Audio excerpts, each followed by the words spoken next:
mesdames et messieurs les membres du jury, cher public, chers contradicteurs. En ce 14 février, jour de Saint-Valentin, les célibataires m'excuseront, mais nous fêtons l'amour. Un amour entre deux êtres qui a pu se manifester par un coup de foudre. En effet, pris dans ce sens, le coup de foudre est un phénomène qu'un individu peut expérimenter lors d'une rencontre subie avec une personne inconnue, durant laquelle l'attirance est amplifiée par la sensation de surprise liée à la rencontre. Il s'agit donc de la manifestation la plus extrême de l'amour. Toutefois, le coup de foudre renvoie également à une autre signification que la manifestation subite de l'amour. Une signification plus naturelle, plus rationnelle du coup de foudre.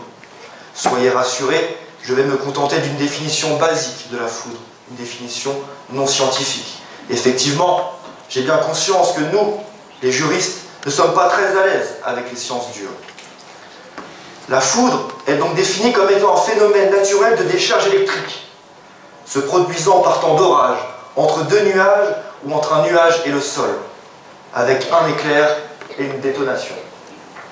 Elle peut occasionner de sérieux dégâts lorsqu'elle frappe des constructions ou des êtres vivants. C'est pour cela qu'à la question « le coup de foudre est-il mortel ?», nous ne devons pas perdre de vue cette double signification. À ce stade, permettez-moi de préciser ce que j'entends par le sens du mot « mortel ». D'une part, quelque chose est mortel lorsqu'elle cause ou est propre à causer la mort. Il s'agit donc de la fin de la vie. Mais également de façon plus large, il peut s'agir de la fin de quelque chose, la fin d'une période. D'autre part, dans le langage de la rue, on dit que quelque chose est mortel pour dire du bien de quelque chose.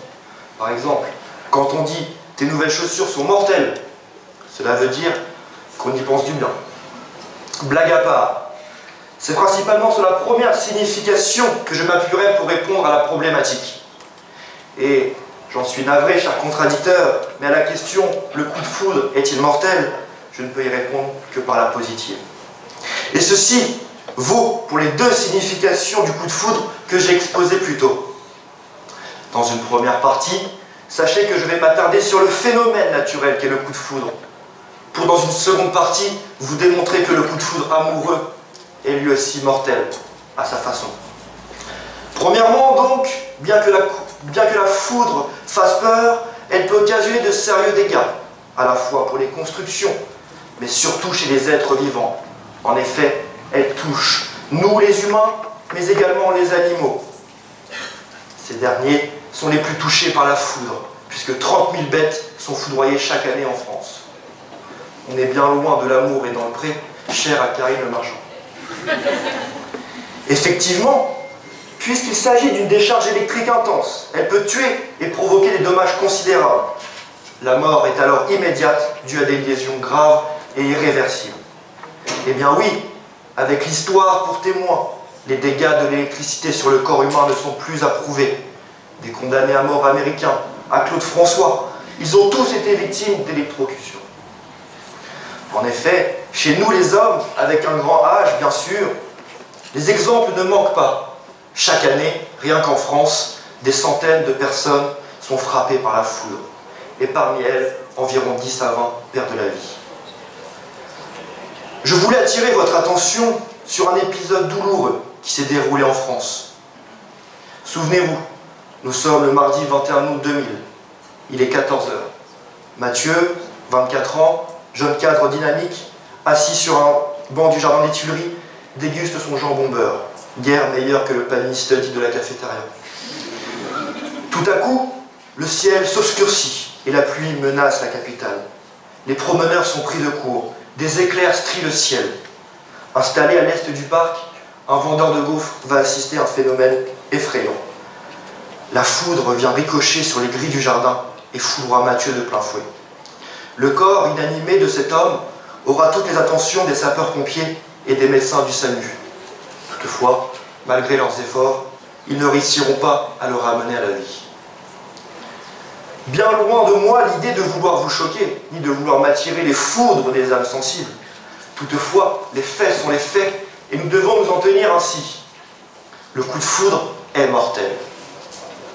Malgré cette démonstration irréparable, Je me dois, pour répondre à la problématique, de m'intéresser à la seconde signification du coup de foudre. Dès lors, pourquoi utiliser un même mot, une même expression pour dire deux choses différentes? C'est pourquoi, en me questionnant sur les deux sens, j'en suis arrivé à la conclusion qu'avec toute la richesse de la langue française, ce n'était pas un hasard si ces deux expressions étaient identiques. À ce stade, il convient de préciser que ce n'est pas le coup de foudre, j'entends bien le coup de foudre amoureux, en lui-même qui va occasionner la mort, mais bien ses conséquences. En effet, le coup de foudre est la porte d'entrée de l'amour, d'un amour intense, et c'est cet amour qui va être mortel. Reprenons les mots d'Alphonse Allais, qui traduit parfaitement cette idée. Il suffit d'1 minute pour avoir le coup de foudre, 1 journée pour aimer quelqu'un, mais toute une vie pour l'oublier. D'autant plus que la chanson le dit, les histoires d'amour finissent mal, en général. En effet, le couple est source de nombreuses joies, mais également de nombreuses souffrances. Force est de constater que le coup de foudre et l'amour ont été des thèmes très plébiscités par le cinéma et la littérature. Certes, avec plus ou moins de réussite. Toutefois, l'ensemble de ces œuvres ne finissent malheureusement pas par l'expression « ils se marièrent et eurent beaucoup d'enfants ». Loin de là, car avouons-le, un amour exalté et malheureux, contrarié, clairement tragique, tellement puissant que la mort est la seule issue, nous réjouit plus que le titre « Brigitte et Emmanuel s'aiment très fort ». En parlant d'amour tragique, impossible d'ignorer la plus célèbre des histoires d'amour, le petit bijou de William Shakespeare, Roméo et Juliette. Cette histoire d'amour intemporelle nous parle à la fois du coup de foudre et du poids des contraintes sociales et familiales qui peut peser entre deux êtres. Deux adolescents, issus de familles ennemies, sont frappés d'un amour instantané, inouï et réciproque lors d'un bal masqué. Ohé, ohé. S'ensuivent des déclarations passionnées, des duels, des quiproquos. Roméo, croyant Juliette empoisonnée, se suicide. Mais lorsque celle-ci se réveille, elle découvre le corps sans vie de son amant et se poignarde. Tragique. Cette idée d'amour mortel se retrouve également dans la fabuleuse histoire de Thomas et Nabila, qui a commencé par un coup de foudre, mais qui a bien failli se terminer par un coup de couteau. Enfin, je finirai par une note plus heureuse. En effet, on ne peut se résoudre à être aussi négatif. Certes, quand nous pensons à la mort, nous pensons spontanément à la fin de la vie, je vous concède. Or, la mort, comme je l'ai dit précédemment, peut avoir d'autres sens. En effet, nous pouvons considérer la mort de façon plus générale, comme la fin de quelque chose, d'une période de notre vie, d'un nouveau départ, ou encore d'une renaissance. Ainsi, lorsqu'une personne est frappée par le coup de foudre, elle est transformée. Elle perd la raison et remet en question toute son existence en un fragment de seconde. Nous voyons donc bien ici que le coup de foudre tue une partie de nous-mêmes au moment même où il se produit. Il emporte avec lui l'être que nous étions. Les mots d'Honoré d'Urfé reflètent parfaitement cette idée. En effet, il estime qu'aimer, c'est mourir en soi pour revivre en autrui. Prenons l'exemple également de cette coutume qui vise à profiter une dernière fois, le temps d'une soirée, de sa vie de célibataire. Ce qu'on appelle communément l'enterrement de vie de garçon ou l'enterrement de vie de jeune fille. Mais justement, le ou la future mariée ne fait-il pas la mort de sa vie de célibataire au cours de cette soirée? De plus, trouver l'amour peut être pour certains synonyme d'un nouveau départ, notamment la fin de l'ennui. En effet, cette personne, après avoir tué le temps comme elle le pouvait, renaît dans les bras de son âme sœur. C'est pour l'ensemble de ces raisons que j'affirme que le coup de foudre est bel et bien mortel. Et je défie mon contradicteur de me prouver le contraire. Merci de votre attention.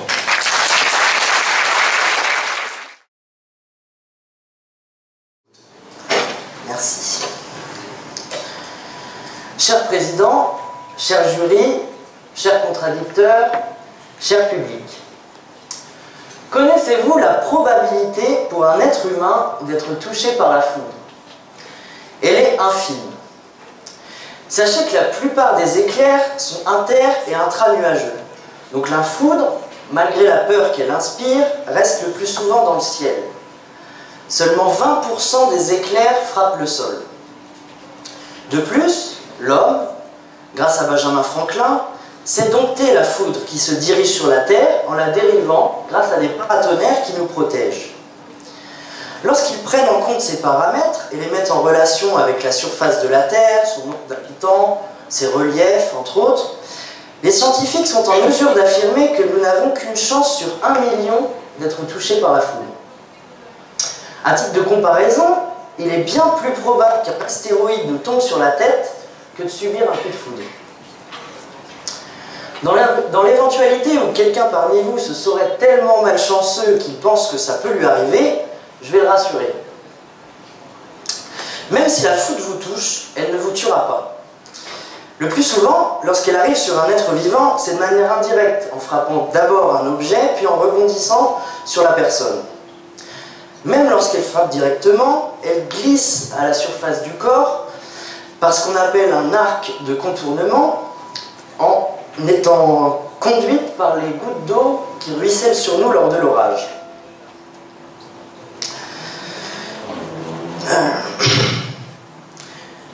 Dans ces cas-là, les organes vitaux ne sont jamais touchés. Vous ressentirez une douleur horrible, certes, néanmoins vous y survivrez. Il faut savoir qu'à peine 10% des foudroyés décèdent, ce qui représente une trentaine de personnes par an dans le monde. Mais ne vous y méprenez pas, mon contradicteur a cherché à vous faire peur tout à l'heure. On ne peut en aucun cas se servir de ce chiffre anecdotique pour affirmer que le coup de foudre est mortel. 30 morts par an pour 5 millions de coups de foudre chaque jour. À titre de comparaison, et là je vais alerter tous ceux parmi vous qui sont présents sur les réseaux sociaux, le selfie tue plus que la foudre. C'est vrai, entre 2011 et 2017, on a comptabilisé une moyenne de 45 morts suite à un selfie. Pourtant, je ne pense pas que quelqu'un se soit déjà demandé s'il défiait la mort en se prenant en photo pour la publier sur Instagram. Il serait tout à fait ridicule d'affirmer que prendre un selfie est mortel. Sachez aussi qu'en Europe, chaque jour, 137 personnes meurent à cause d'un niveau de bruit excessif. Quand je parle de bruit excessif, je me réfère à des bruits assourdissants, type marteau-piqueur, avion à réaction, concert de Maître Gims, quelque chose qui prend bien les oreilles. Cela représente environ 50 000 personnes par an qui meurent comme ça. Je ne pense pas non plus que la dernière fois que vous êtes allé à un concert, vous vous soyez demandé si vous alliez en revenir vivant. Or, force est de constater que vous aviez plus de chances de mourir en vous prenant en selfie lors de ce concert qu'en courant nu, mouiller une fourchette au-dessus de votre tête pendant un orage. Comment peut-on affirmer que le coup de foudre est mortel alors qu'il tue bien moins que de nombreuses pratiques de la vie courante? Donc non, mesdames et messieurs, le coup de foudre n'est pas mortel. Bien au contraire, il peut s'avérer essentiel à la vie. Tout le monde ici a déjà entendu parler de personnes mortes quelques instants, mais réanimées par défibrillateur. Cette machine s'inspire directement du procédé naturel opéré par les cumulonimbus, générateurs de la foudre. Elle sauve des vies en projetant des coups de foudre artificiels dans le cœur pour le faire redémarrer. Qui oserait prétendre que les médecins utilisent ces machines dans le but de donner la mort? De plus, dans un sens beaucoup plus large, la foudre est une condition sine qua non à la vie sur Terre. Je vais vous épargner les détails scientifiques, mais les quelques 100 coups de foudre qui frappent le ciel chaque seconde dans le monde servent à recharger la couche ionosphérique qui nous protège des effets dévastateurs du Soleil. En clair, si demain il n'y avait plus de foudre, nous mourrions brûlés par les radiations. Maintenant, je vais m'adresser aux amoureux. Je sais que dans cette salle, il y en a qui ont vécu au détour d'une rue, peut-être d'un couloir, dans une salle de classe de l'université, cette fameuse sensation d'attirance réciproque pour quelqu'un que vous ne connaissiez pas. Je parle bien sûr du coup de foudre amoureux. Si ça ne vous est pas arrivé personnellement, c'est forcément l'histoire de quelqu'un que vous connaissez, un ami, une cousine, peut-être vos parents. Quoi qu'il en soit, je suis sûr que si c'est arrivé à quelqu'un dans la salle, il n'aurait aucun mal à témoigner du fait qu'il est toujours en vie. Le coup de foudre amoureux stimule notre désir, notre motivation. Certes, il influence notre comportement en provoquant une sensation de bien-être, une obsession de l'autre, voire même l'idéalisation de la personne dont on est tombé amoureux. Pourtant, dans aucun de ces effets, je ne décèle le symptôme d'une mort imminente. Au contraire, nous sommes plutôt dans le champ lexical du bonheur et de la vie que dans celui de la mort. J'irai même plus loin en disant que le coup de foudre, à terme, a plus de chances de donner la vie à un enfant que de provoquer la mort de ceux qui l'ont subi.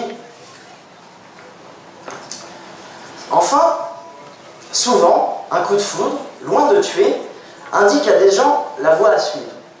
Je m'explique. Lorsque vous ne vous intéressez à rien, ou au contraire que tout vous intéresse, vous pourriez vous retrouver dans une situation où vous n'imaginez pas votre futur. Celui-ci vous paraîtrait sombre, vide de sens. Face à un avenir obscurci et dépourvu d'intérêt, la personne perd son goût pour la vie. Avoir un coup de foudre pour quelque chose, quelle qu'elle soit, redonnera une raison de vivre à cette personne. Ça peut évidemment être un coup de foudre amoureux, c'est le cas lorsqu'on rencontre quelqu'un qui croit en nous, nous tire vers le haut, nous fait regarder dans une direction commune. Il peut aussi être amical, la rencontre d'une personne que l'on admire, qui nous conseille et nous donne envie de réussir. Mais cela peut aussi être un coup de foudre pour un domaine intellectuel. Nombreux sont ceux à témoigner qui, suite à une rencontre avec un professeur du collège, lycée ou université, ont trouvé leur vocation. Quel qu'il soit, le coup de foudre, à l'instant où il frappe une personne, éclaire sa destinée et lui donne une raison de vivre. Quoi qu'il en soit, ces personnes qui ont trouvé ou retrouvé le goût de la vie grâce à un coup de foudre vous témoigneront bien volontiers du fait qu'il est tout sauf mortel. Donc s'il vous plaît, ne vous laissez pas terroriser par des alphabulateurs qui cherchent à vous faire croire que le coup de foudre est dangereux. Quel qu'il soit, naturel, artificiel, amoureux, non mesdames et messieurs, le coup de foudre n'est pas mortel.